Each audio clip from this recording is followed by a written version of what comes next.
유다는 솔로몬이 이후에 나라가 갈라진 다음에 유다 왕은 총 20명이었습니다. 근데 20명 중에 우리가 16명의 왕 이야기를 들었어요. 16번째 왕이 이제 유다의 마지막 개혁자인 요시야가 16번째입니다. 그리고 이제 요시야 다음에 4명의 왕이 등장해요. 그 4명의 왕이 등장하는 게 여호아스, 여호야김, 여호야긴, 그 다음에 시드기야. 이 4명의 왕이 요시야 다음에 나옵니다. 그런데 이 4명 중에서 오늘은 여호아스하고 여호야김이라는 두 왕의 이야기를 오늘 보게 됩니다. 먼저 31절에 보면 여호아스가 왕이 될 때 나이가 몇 살이라고 그랬어요? 23살. 몇 년 동안 왕에 있었어요? 31절에 보면 이렇게 얘기하죠. 여호아스가 왕이 될 때가 나이가 23세라 예루살렘에 얼마나 있었어요? 석 달을 다스렸어요. 어머니의 이름이 나오는데 하무달이라 림나 예레미야의 딸이더라. 여호아스가 사역할 때 선지자가 예레미야였어요. 근데 예레미야는 이제 요시야부터 시작해서 그 다음에 시드기야 왕 이스라엘이 유다가 멸망할 때까지 선지자 역할을 했는데 그 딸하고 여기 나오는 이 예레미야스의 딸 하무달은 아무 관계가 없어요. 그냥 이름만 예레미야가 같은 거예요. 그러니까 예레미야 선지자하고 여기 여호아스의 어머니하고는 이름만 같지 아무 관계가 없습니다. 그런데 여호아스라는 말이 무슨 말이냐면 하나님이 붙들어 주신다. 그게 여호아스의 이름의 뜻이에요. 근데 애굽 왕 바론 느고에 의해서 이 왕은 3개월 만에 폐위돼요. 그 다음에 폐위된 데면 어떻게 하냐? 애굽으로 끌려가요. 그래서 거기서 죽어요. 그러니까 23살에 왕 돼서 3개월 다스리다가 끌려가요. 그러면 그가 3개월 동안 한 일이 뭐냐? 뭐라고 얘기하냐면 이 애굽 왕이 벌금을 내려요. 근데 그 벌금을 부과한 거, 너 이런 벌금을 내라 하고 그 벌금을 부과받은 것으로 그리고 끝나요. 한번 확인해 보겠습니다. 33절이죠. 바론 느고가 그를 하맛 땅 리볼라에 가두어 예루살렘에서 왕이 되지 못하게 하고 또 그 나라로 은 100달란트와 금 1달란트를 어떻게 해요? 벌금을 내게 해요. 그러니까 이 사실 여호와스는 한 일이 아무것도 없는 거예요. 근데 성경이 이 사람을 뭐라고 평가하냐면 32절 보세요. 뭐라고 그랬나 보세요. 여호와스가 그 모든 조상 보기에 행위대로 여호와 보시기에 어떻게 했어요? 악을 행하였더라. 앞으로 이제 나오는 4왕 모두가 여호아스, 여호야김, 여호야긴, 그 다음에 시드기야, 이 4왕의 공통적인 특징이 뭐냐면 여호와 보시기에 악을 행하였더라. 그것이 공통적인 특성입니다. 그래서 여호와 보시기에 악을 행했다 이렇게 얘기해요. 그래서 이런 악의 결과가 뭐냐? 모든 나라가 동서양을 막론하고 나라의 말기가 되면 2가지 현상이 일어나는데 하나가 자주권을 행사하지 못해요. 그래서 외세의 세력 때문에 나라가 자치권을 상실한다. 이게 공통적이에요. 지금은 누가 이 애굽이 지금 여기 유다를 침공해서 애굽의 영향력에 있어요. 그러다가 나중에 어떻게 되냐? 바벨론이 또 영향력을 행사해요. 그러니까 나라가 자기 역할을 못하고 남에 의해서 휘둘리는 거, 그것이 말기의 특성이에요. 신앙생활이 그런 것 같아요. 신앙생활이 성령에 충만하면 굳게 자기 길을 가는데 이게 신앙이 약해지면 휘둘려요. 그래서 여기 붙고 저기 붙고 이랬다 저랬다 하는 게 그게 특성이에요. 그래서 나라가 망할 때 특성이나 신앙이 약해질 때 특성이 거의 비슷해요. 우리가 나중에 여호야김에서도 우리가 그런 현상을 볼 수 있어요. 그래서 이 여호와스의 특성이 뭐냐? 애굽이 들어와서 그를 왕되지 못하게 막아버려요. 그것이 특성입니다. 두 번째, 나라가 자치권을 행사하지 못하는 것과 함께 왕을 세울 수가 없어요. 자기가 원하는 왕을. 그래서 왕이 여호와스에서 여호야김으로 바뀌어요. 근데 여호야김의 본래 이름은 엘리야김이에요. 근데 엘리야김을 바벨론 왕이 애굽 왕이 뭐라고 바꿨냐? 여호야김으로 바꿔요. 그러니까 엘리야김에서 여호야김으로 이름을 바꿔요. 이름을 바꾼다는 말이 무슨 뜻이냐? 아버지가 아들 이름을 지어주잖아요. 그러니까 이름을 바꾼다는 말은 애굽이 유다의 아버지라는 뜻이에요. 그래서 유다의 최고위층인 왕의 이름을 바꿔줌으로써 내가 너희 아버지다 라고 상징적으로 나타내는 행위가 뭐냐? 이름을 바꾸는 거예요. 그래서 왕의 이름이 바뀌죠. 이것이 자주권을 잃어버린 나라의 말기적 현상의 특성이에요. 그래서 유다가 이렇게 된 이유가 뭐냐? 하나님 앞에 악을 행했기 때문이다 라고 얘기하죠. 우리는 이런 왕들의 모습에서 진짜 왕 대신 예수 그리스도와 하나님과의 관계를 생각해 보게 되죠. 왕이신 예수님은 인성을 입고 이 땅에 오셔서 누구를 기쁘시게 했느냐? 하나님을 기쁘시게 해요. 왕이 되었다는 것이 사실은 얼마나 큰 은혜예요. 근데 그렇게 왕이 돼서 자기가 왕된 목적을 잃어버려. 그 다음에 하나님과의 관계가 악해서 여호와 보시기에 악을 행하였더라라고 말을 하죠. 근데 인성을 입고 이 땅에 오신 예수님은 하나님의 어떤 평가를 받았느냐? 예수님은 2번 평가를 받아요.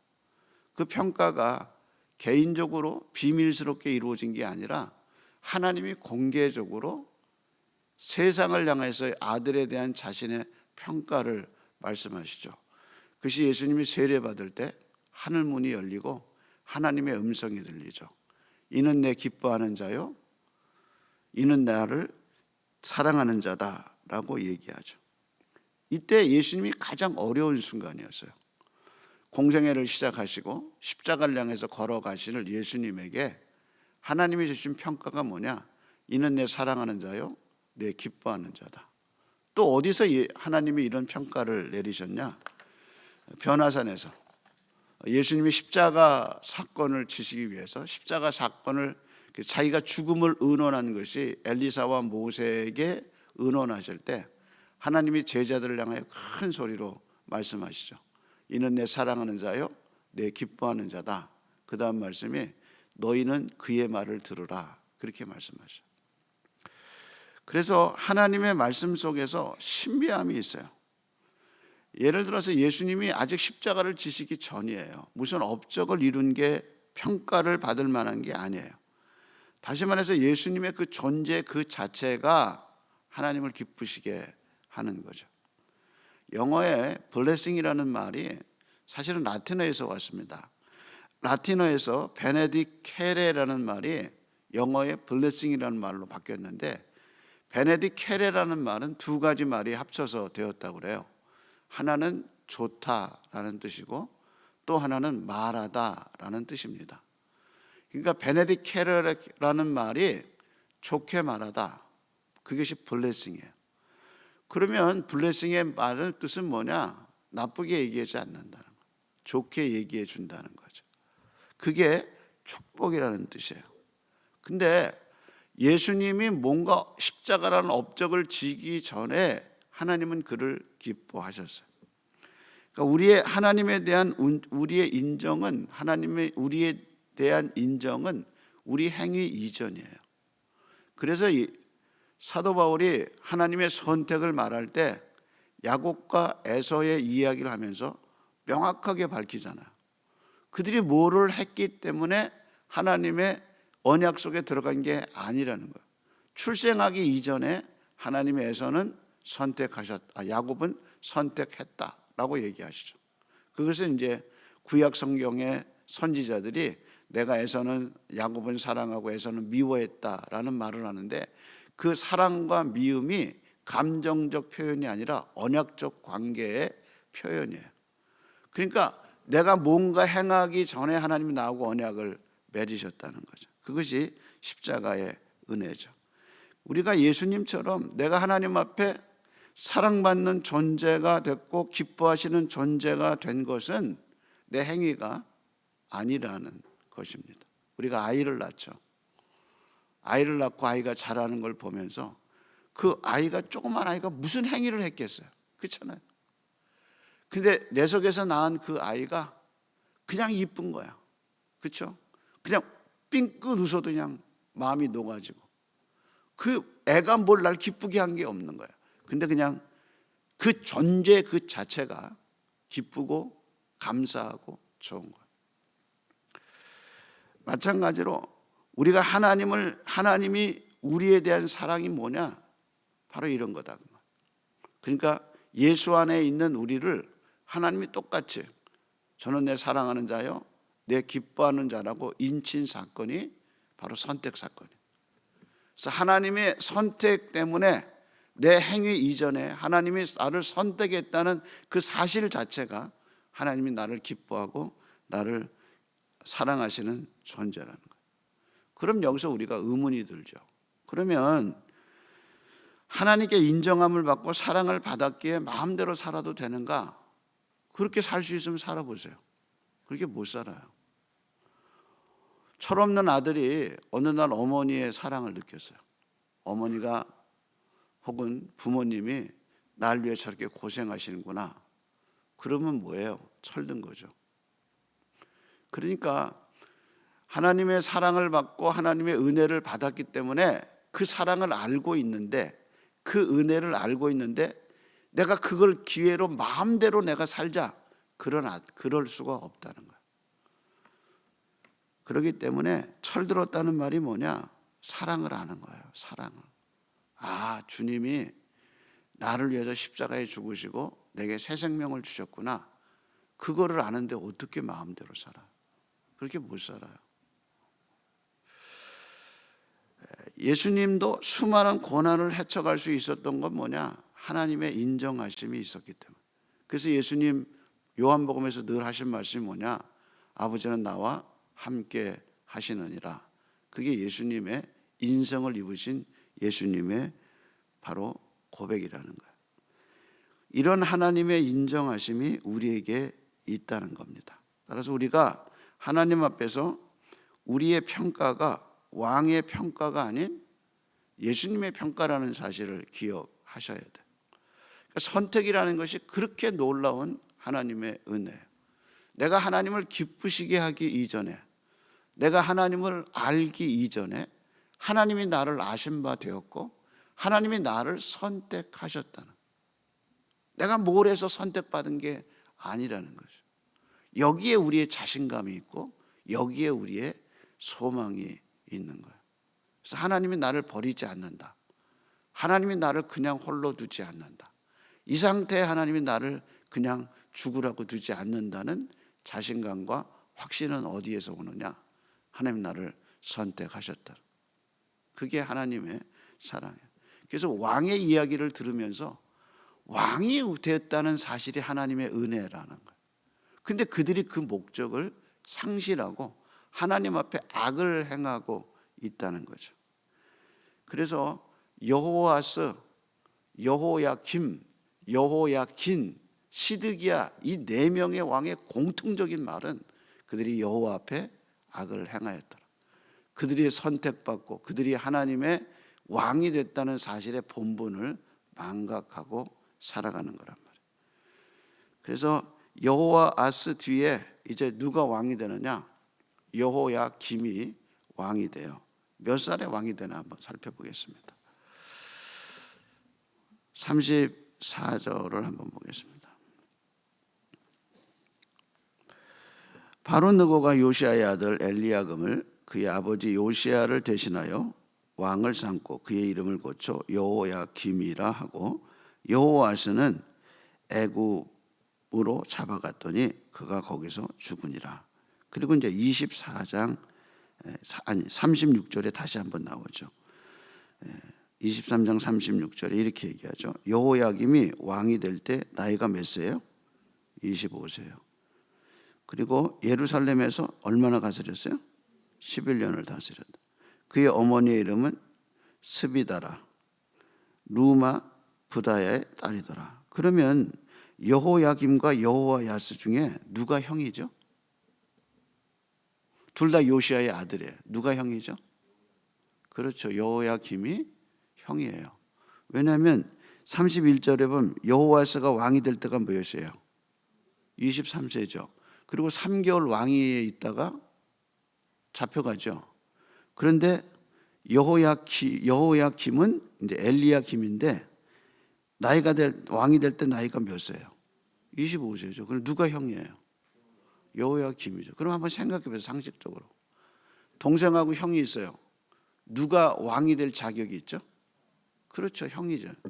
그러니까 요시야가 왕을 삼으면 누굴 삼아야 돼요? 그렇죠. 여호야김, 다시 말해서 엘리야김을 왕으로 삼았어야 돼요. 근데 그렇게 안 삼았다는 건 뭐예요? 자질이 부족한 거죠. 그래서 이 애굽 왕이 와가지고 보니까 엘리야김을 왕으로 세웠다는 건 변변치 않은 거예요. 그래서 여호아스를 데려가고 그 형을 왕으로 세웠어요. 약 2살 터울인데 그렇게 왕으로 세운 거죠. 얼마나 다스렸어요? 11년간 다스렸어요. 11년간. 그래서 11년을 다스렸더라. 그리고 이제 24절 한번 보세요. 24장 1절에 보면 국제 정세가 바뀌어요. 어떻게 바뀌나 한번 보세요. 여호야김 시대에 바벨론 느부갓네살이 올라오매 여호야김이 얼마를 섬겨요? 3년을 섬기다가 그 다음에 어떻게 해요? 돌아서 그를 배반하죠. 그러니까 그의 형 때는 누가 영향력을 행사했어요? 애굽이 형성했죠. 근데 이제 애굽이 힘이 약해지면서 바벨론을 섬기다가 애굽의 도움으로 여호야김이 반란을 일으켜요. 결과는 어떻게 됐나? 7절에 나오죠. 7절 한번 보세요. 애굽 왕이 다시는 그 나라에서 어떻게 해요? 나오지 못하였으니 이는 바벨론 왕이 애굽 광에서부터 유브라데강까지 애굽 왕에게 속한 땅을 다 점령했더라. 그러니까 이제 중동의 권세가 이제 정세가 완전히 결정됐어요. 누구로 결정됐어요? 바벨론으로 결정된 거예요. 그러니까 이 여호야김이 3년 동안 바벨론 왕을 섬기다가 애굽이 또 강성해질 것 같으니까 애굽청에 붙은 거예요. 그래서 애굽에 붙어서 바벨론을 대항한 거예요. 그러다가 바벨론이 이제 완전히 힘을 장악해서 이제 예루살렘을 완전히 바벨론 치하에 두게 된 거죠. 그런데 재밌는 것은 11년 동안, 그러니까 3년을 바벨론을 섬기고 그 11년 동안 이 여호야김이 왕이 됐는데, 열왕기서 저자는 말하지 않는데 예레미야 서에서 기록된 한 가지 사건이 있었는데, 그게 뭐냐면 율법책을 불태운 사건이 있어요. 이게 예레미야 36장에 나오는데, 그때 몇 년째 이 사람이 왕이 있었냐면 4년째 왕이 있었을 때요. 그러니까 지금 보면 3년을 바벨론을 섬겼다 그랬잖아요. 그러니까 그가 왕이 돼서 4년째 되던 날 하나님이 예레미야에게 말씀하셔요. 너 율법책을 들고 두루마리 책을 들고 가서 바룩을 시켜서 왕에게 찾아가서 지금 내가 지적하는 말을 읽어줘라 그래요. 그래서 바룩이 그 예레미야의 명령을 받고 율법책을 가지고 왕의 침궁으로 들어가요. 근데 그 침궁에 들어갈 때 뭐라고 얘기했냐면 이렇게 얘기하셨어요. 두루마리 성경을 읽어 지금이라도 악한 길에서 돌이키면 내가 그 악과 죄를 용서하여 줄 것이라고 말씀하고 그 글을 읽게 해요. 그러니까 바벨론이 쳐들어오기 전에 하나님이 여호야김에게 마지막 기회를 준 거예요. 그래서 뭐라고 그랬냐? 이 율법책을 가지고 두루마리 책을 여호야김에게 읽어줘라. 그런데 여호야김이 그 두루마리 성경을 듣다가 갖고 오라고 그래요. 그래서 안에서 다시 한번 읽어요. 그리고 어떻게 했냐? 면도칼을 가지고 그 성경을 잘라요. 그리고 그 성경을 앞에 자기를 따뜻하게 해주는 화롯불에다가 집어넣어요. 그래서 하나님이 네가 지금이라도 이 말씀을 듣고 악에서 돌이키고 죄에서 돌이키면 내가 작정했던 징벌을 내리지 않겠다고 얘기하셨는데 그걸 갖다가 잘라가지고 불에 태워버려요.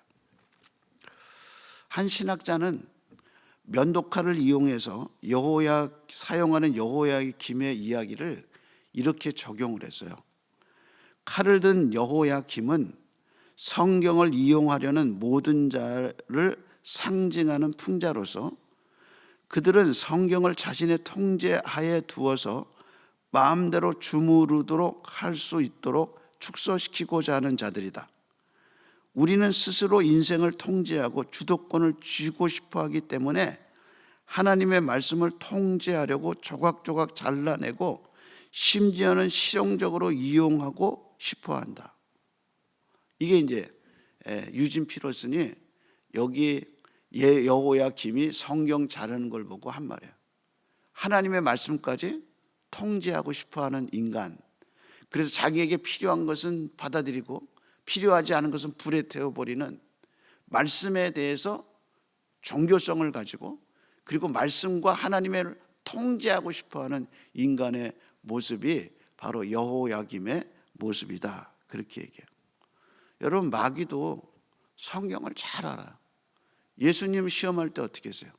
마귀가 성경 갖고 예수님 시험하잖아. 다만 마귀는 그거를 자기의 목적을 이루기 위해서 성경을 사용해요. 절대로 순종하지 않아요. 따라서 종교의 본질은 뭐냐? 자기 소원을 이루는 일이라면 하나님 말씀까지라도 이용하는 거예요. 그게 성경을 자르는 행위와 똑같다는 거예요. 하나님이 우리에게 성경을 주신 이유는 우리의 목적을 위해서 그런 게 아니라는 거예요. 하나님이 우리에게 성경을 주신 건 하나님이 누구신가? 하나님의 뜻이 무엇인가? 그 하나님의 선하신 뜻에 순종하며 살고 그것이 우리의 복이라는 것을 가르쳐 주는 거예요. 그래서 하나님의 저울은 달려져서 그 무게가 나타나는 것은 우리의 생각대로 살지 않고 하나님의 말씀대로 산 사람은 하나님 앞에 무게가 나가요. 나중에 하나님의 저울 앞에 섰을 때 무게가 나가는 사람은 누구냐? 어떻게 해서든지 하나님의 말씀대로 살려고 그 말씀을 붙들고 몸부림친 사람들. 그런 사람이 하나님의 도우심과 은혜를 얻어. 하나님이 여호야김을 사랑하셨어. 그래서 예레미야에게 성경을 두루마리 책을 어디를 가서 읽어라라고 얘기해 줬는데 세상에 그 성경을 잘라서 면도칼로 잘라서 불에 태워 먹는 이 악한 행위를 우리가 하고 있다는 거죠. 여호야김은 성경을 자신의 목적에 맞고 자르고 마음에 들지 않다고 불태워버렸어요. 우리의 신앙생활이 하나님 중심이 되어야 하는 이유가 무엇인가?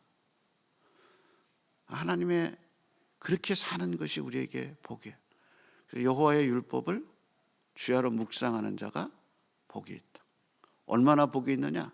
시냇가에 신기운 나무가 시절을 쫓아 열매를 맺은 같이 복이 있다. 이 율법의 말씀을 듣는 자와 이 율법의 말씀을 읽는 자와 행하는 자가 복이 있다. 모든 복의 근원은 하나님의 말씀에 뿌리가 있다. 그걸 자르지 말라는 거. 내 상황에 맞게 그걸 자르지 말라는 거. 그걸 불태워버리지 말라는 거. 어떻게든지 그 말씀에 나의 운명을 거세요. 하나님의 말씀대로 살았는데, 하나님의 은혜로 살았는데, 선택받았기에 성경이 믿어진 거고, 예수의 보혈이 있기에 구원을 받은 거고, 구원을 받았다는 말은 눈이 열리고 마음이 열리고 귀가 열려서 성경이 진리라는 걸 알게 됐는데, 그것처럼 큰 복이 어디냐. 그래서 우리의 신앙이 어디에 뿌리를 내려야 하고 어느 말씀을 따라 살아야 하는가. 그래서 여호와의 말씀입니다. 기도하겠습니다.